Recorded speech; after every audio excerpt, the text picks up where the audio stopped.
Hello everyone, my name is Khushi Garg. Welcome to this video, and this video is about multi-level queue scheduling and multi-level feedback queue scheduling. The contents of this video are multi-level queue scheduling, multi-level feedback queue scheduling, comparison of both the scheduling algorithm and real-life examples. So first is multi-level queue scheduling.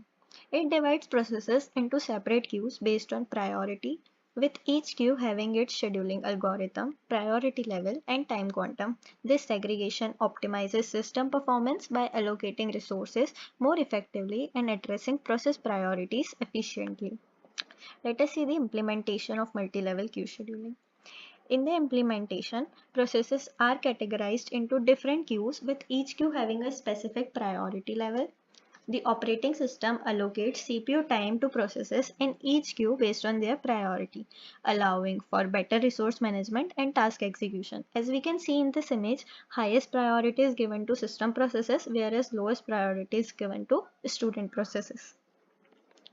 Advantages of multi-level queue scheduling are efficient resource utilization, as it allows the system to allocate the resources more efficiently by grouping processes with similar resource requirements into separate queues.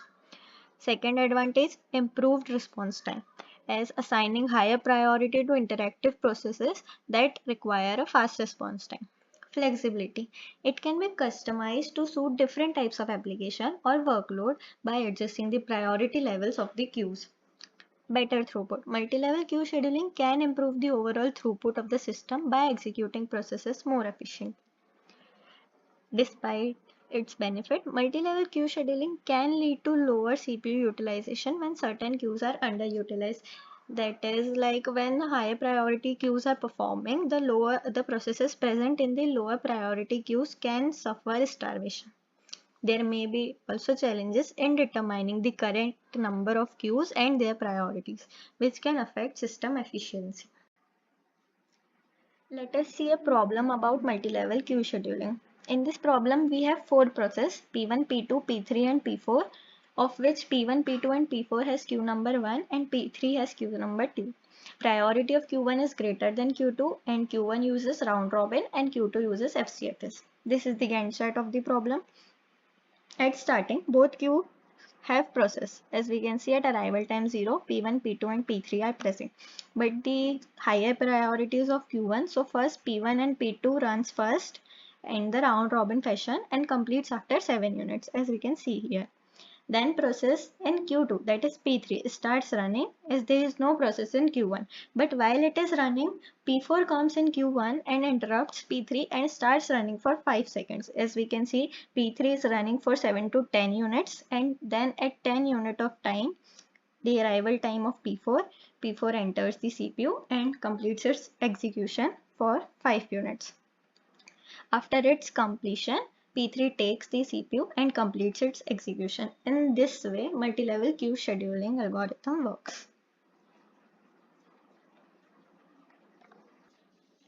That was all about multi-level queue scheduling. Now let us see multi-level feedback queue scheduling. It is an adaptive scheduling algorithm where processes can change priority levels based on their behavior or execution characteristics. It allows for dynamic adjustments to optimize resource utilization and task execution efficiency. Let us see the implementation. In the implementation of multi-level feedback queue scheduling, processes are moved between different queues based on feedback from their performance. This dynamic reassignment ensures that processes are allocated resources efficiently and prioritized according to their specific needs. As we can see in this example, all the three processes are interconnected through a feedback mechanism.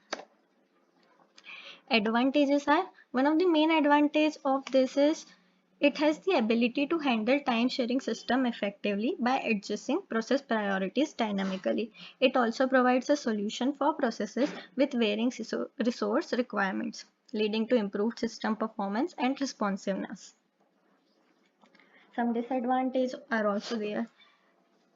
Multi-level feedback queue scheduling may introduce complexity in managing the multiple feedback queues and determining the appropriate criteria for moving processes between queues. This complexity can impact system stability and increase administrative overhead. Now let us see the comparison of both the scheduling algorithm in this section. First, the comparison is done on priority assignment basis. In multi-level queue scheduling, the processes are categorized into fixed priority queues, where tasks with higher priority are executed before lower priority tasks. This static assignment of priorities simplifies task management but may lead to longer response times for lower priority tasks. Whereas in multi-level feedback queue scheduling, it adjusts process priorities dynamically based on their behavior or performance, allowing tasks to move between queues. This adaptability optimizes resource utilization and system responsiveness by prioritizing tasks effectively.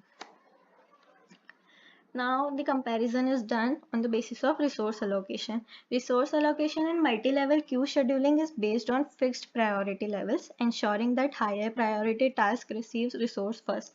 This approach may lead to resource starvation for low priority tasks if high priority tasks dominate the system. Whereas in multi-level feedback queue scheduling, it uses a feedback mechanism to judge process performance and dynamically adjust priorities. By evaluating process behavior, the system can allocate resources efficiently and improve overall system performance. Let us see the example of both the scheduling algorithms. For first, we will see for multi-level feedback queue scheduling, multi-level queue scheduling.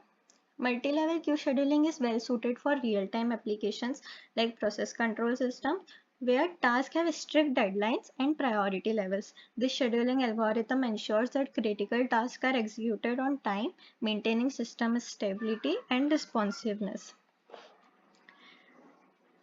An example of multi-level feedback queue scheduling is it shines in environment with dynamic workload fluctuation, such as servers with varying user demands. By adaptively adjusting process priorities based on performance, this scheduling algorithm optimizes resource utilization and system efficiency. Key difference between both the scheduling algorithm is that multi-level queue scheduling uses predetermined priorities while multi-level feedback queue scheduling adjusts priority dynamically. Understanding these distinctions is crucial for selecting the most suitable scheduling algorithm based on system requirements and task characteristics. To select the best scheduling algorithm, it is essential to analyze the system's workload variability, task priorities, and resource requirement. At last, I would like to conclude a popular scheduling algorithm is multi-level queue scheduling, which can efficiently allocate resources to processes based on their priority levels. Despite its benefit, it has some drawbacks such as complexity and the possibility of starvation. However, by allowing processes to move between queues based on their behavior, multi-level feedback queue scheduling can address some of these limitations. Overall, multi-level queue scheduling is still a useful scheduling algorithm in many modern computer systems.